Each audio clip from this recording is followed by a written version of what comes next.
Do you want to lose weight but struggle to stay committed to a meal plan because you constantly feel hungry? Does food provide you with comfort when you are bored, angry, lonely, or sad? If so, you are in the right place. My name is Kristen Jones, and I'm a life coach specializing in emotional eating and weight loss, and I'm also a lifelong emotional eater. I want to provide you with information, motivation, and support so you too can learn to manage your issues with food and develop a healthy relationship with yourself. Welcome to the Breakthrough Emotional Eating Podcast.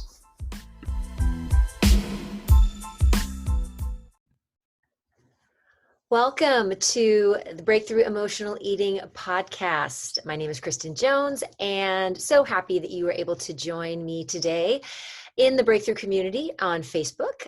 Today's topic is going to be what I like to call the nerdy side of weight loss. So we're actually going to talk about what actually happens. How do we lose weight? Like, what really happens? So I know I really didn't ever understand it, and it was kind of illuminating and just kind of eye-opening, kind of a mind-blowing thing when I realized what was actually happening.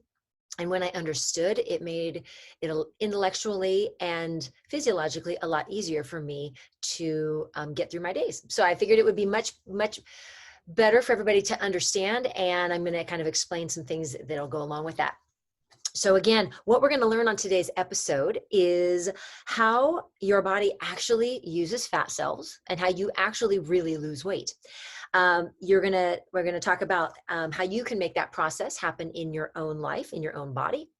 That emotional eating can be much easier to manage when you have that information. When you have that information available to you and you understand what's going on, it can really help to calm down the movement towards emotional eating. And what I like to call the Jedi mind trick that will help you understand what's happening with your body, and it will really allow you to be able to manage your emotional eating, but also will allow you to be able to stick with your program and stick with what you actually have planned for your day and how you want your day to go. So that's really exciting. So I want to talk about that for sure. As I mentioned before, I'm coming to you live from the Breakthrough Emotional Eating community, and we are on Facebook. If you are not a member and you're listening to this on the podcast, would love to have you join the group. Go to www.facebook.com/groups/food breakthrough, and please sign up and become a member of the group. As I always say, an incredibly supportive and amazing community of individuals who are really working to better themselves and look at their issues with emotional eating, as well as weight loss, and really supporting each other and encouraging and motivating. So just an amazing group. I'd love to have you be a part of it. If you're watching in the group, thank you all for being here and being active in the group. Feels like this week has been just a super active time in the group, and we've had a lot of different activities and different things going on. So it's been really nice to just to have a lot of that camaraderie and kind of bonding together in the group. So thank you so much for that. So I do want to announce, I am so excited. I'm so excited for all of you. I'm excited for me because I happen to love this person so much. I am going to have a guest on my podcast next week, and his name is Dr. Ron Eakers. He is actually a member of our group as well. And Dr. Ron, as I like to call him, many of our members in the group are actually from his group. He has a Facebook group called WOW, Women's Online Wellness. And he is an OBGYN. He is out of Augusta, Georgia, and he has a weight loss clinic. And he and I kind of confer and do some work together. And he is just amazing. He focuses and specializes in menopause and women and women's bodies in menopause and how that impacts weight. So I posted yesterday in the group that he was coming. And so he'll be my guest next Friday on the podcast. So please, if you have a question, you can be very specific. If you have a question that you want him to answer, I'm going to be giving him the questions ahead of time. So he'll be live, but I'm going to give him the questions ahead of time, and then he'll be able to answer those questions. And then if anything comes up, we'll be able to address that during the live broadcast as well. So I'm really excited about that, and I think you all will get a ton out of that. And those people who know him, who are in the group, know he is just an amazing, he's so funny. He's just an amazing human being. I just love him to death. He's so generous, and he's really excited to come. So I can't wait for that. So you would definitely want to be here next Friday, 10 a.m. East, 10 a.m. Pacific time, and be a part of that. Be a part of that podcast as well. So shout outs today. I got one shout out today, and I have to tell you this.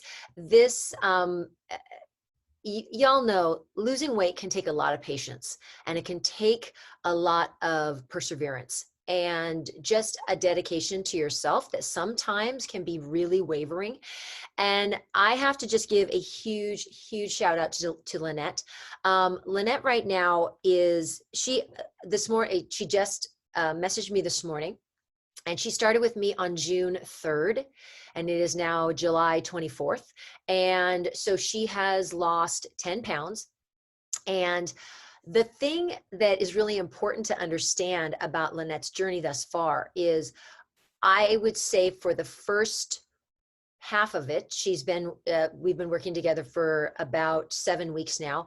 And for the first, I would say 4, she was holding maybe had lost 3 pounds, maybe. Lynette, you'll be able to comment on that, maybe 3-4 pounds, and was just stayed calm, stayed patient, kept doing what she needed to do. She played around with her exercise, she played around with her water, did some things with her food that she was eating, and here it is, week 7, and now she's lost 10 pounds. And she's been incredibly patient.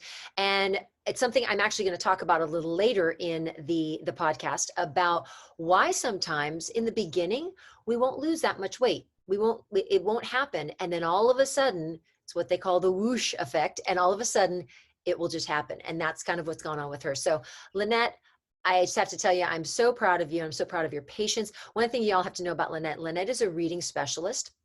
And for anybody, and of course, being a former teacher myself, I've got her back on anything that she does. But she is probably the most serene and calm person.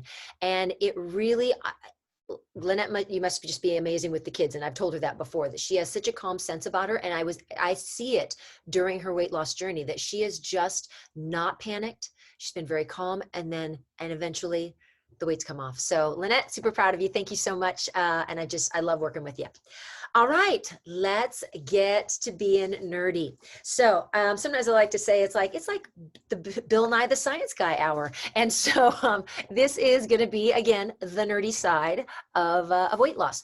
So the first thing that we're going to talk about is what actually happens. How do you lose weight? How do we actually lose weight? So what happens is, when we eat food and we then are living our lives, and that could be just, honestly, it could be sitting on the couch, but it usually is getting up and walking around. We need energy from our bodies. So there's 3 sources of energy, three sources of energy that we get from our bodies.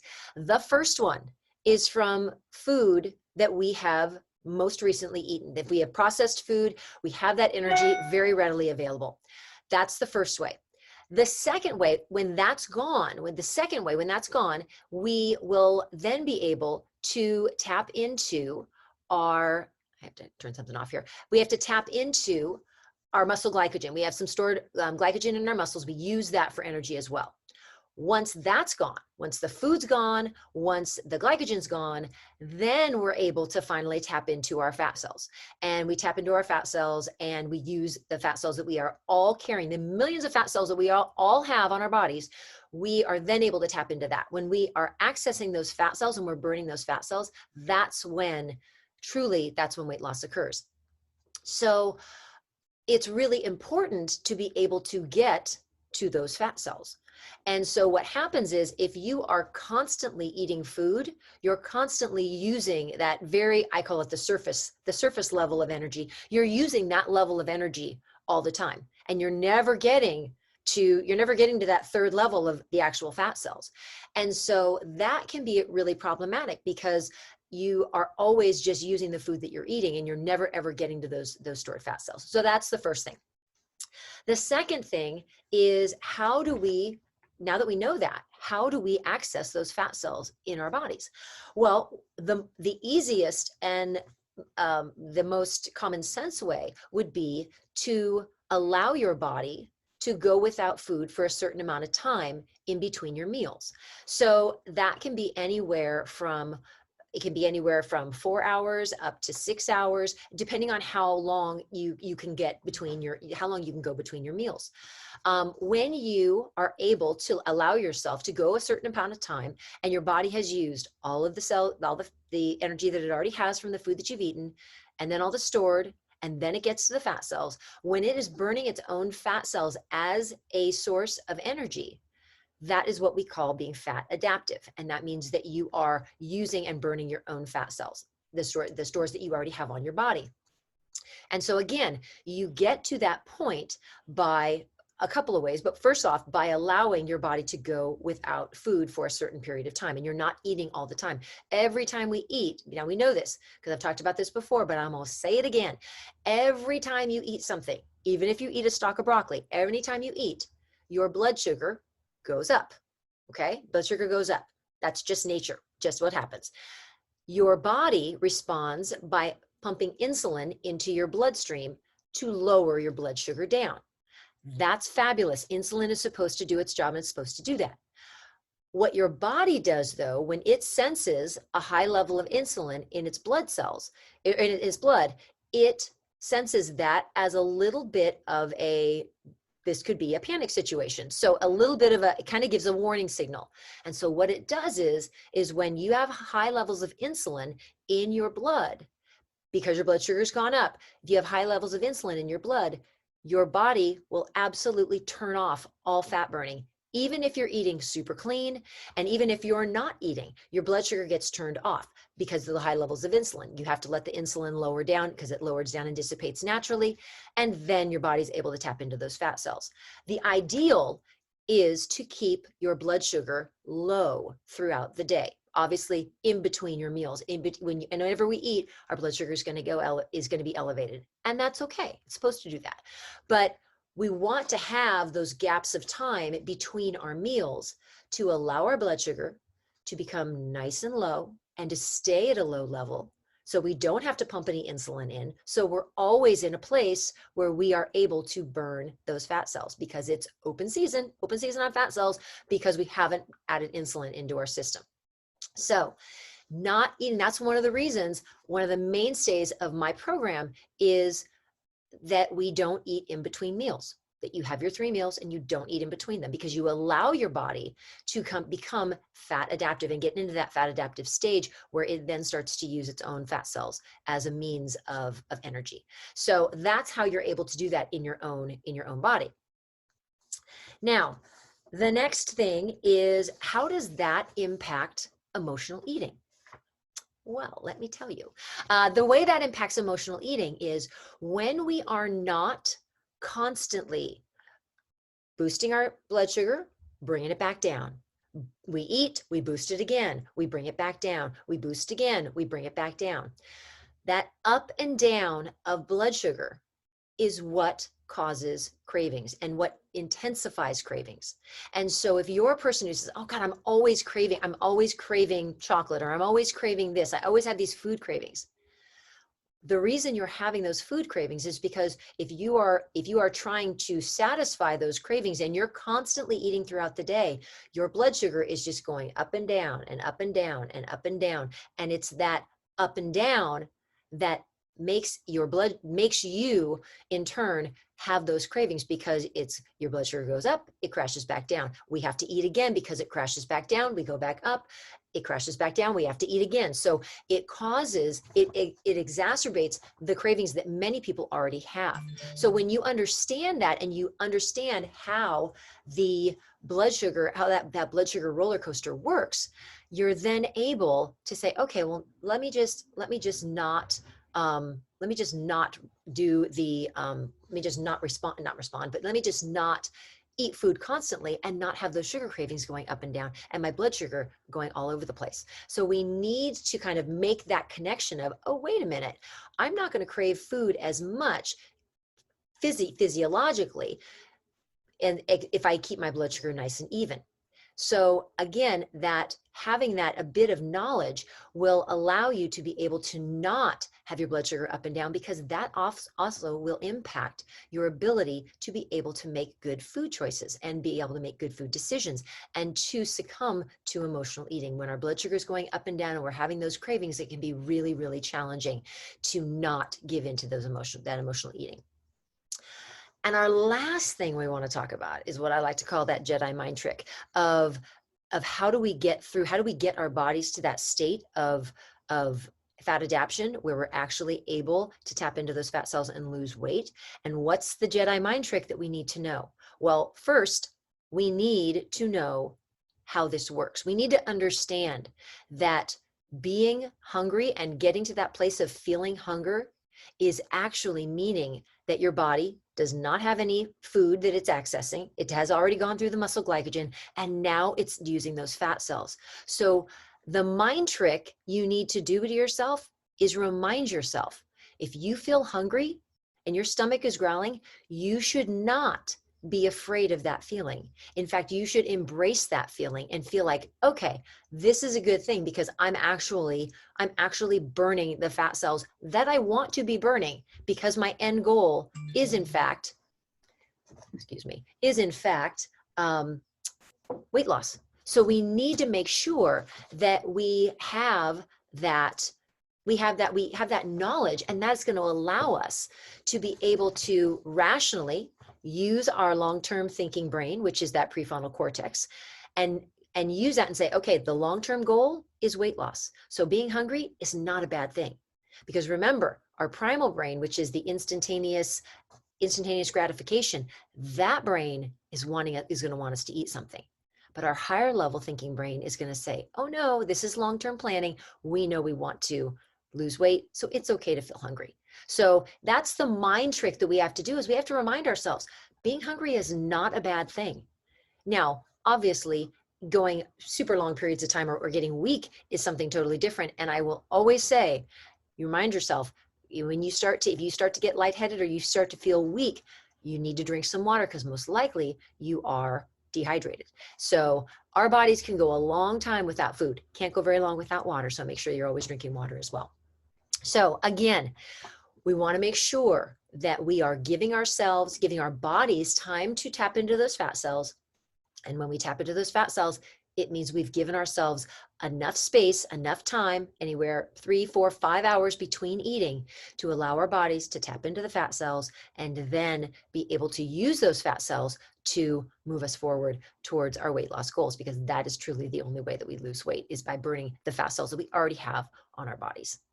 All right, I hope that little science lesson was helpful. And again, I think the most important thing that I want you to take away from this is that knowledge of, oh, I shouldn't be afraid of feeling hungry. It's okay to feel hungry. That actually means that I'm getting that result that I want, but also that being hungry means that your blood sugar is being nice and low and even, and you're not succumbing to that up and down, and the increase in those cravings for different foods. So we want to make sure that we remember that can help with the emotional eating, is allowing ourselves to go in between meals without eating, really can help with the food cravings, those instantaneous food cravings that really you probably don't need, but your blood sugar keeps going up and down, and that causes you to want to feel hungry.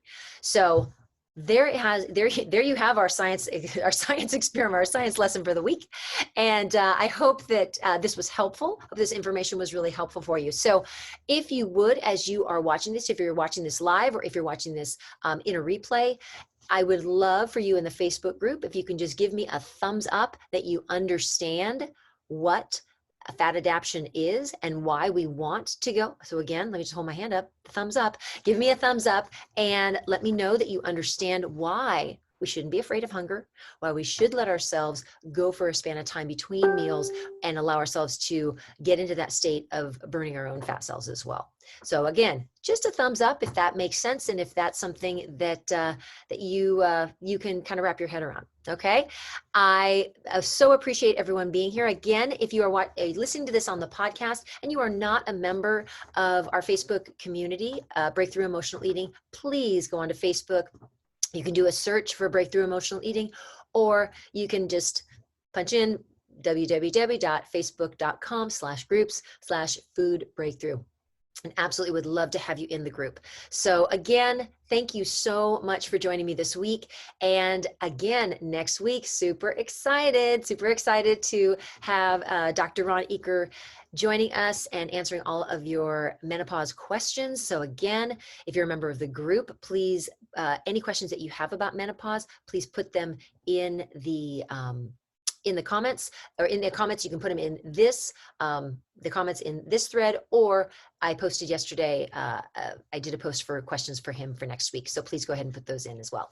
All right, we will see you next week and look forward to a great week ahead. And thank you so much for joining me, and have a great weekend. Take care.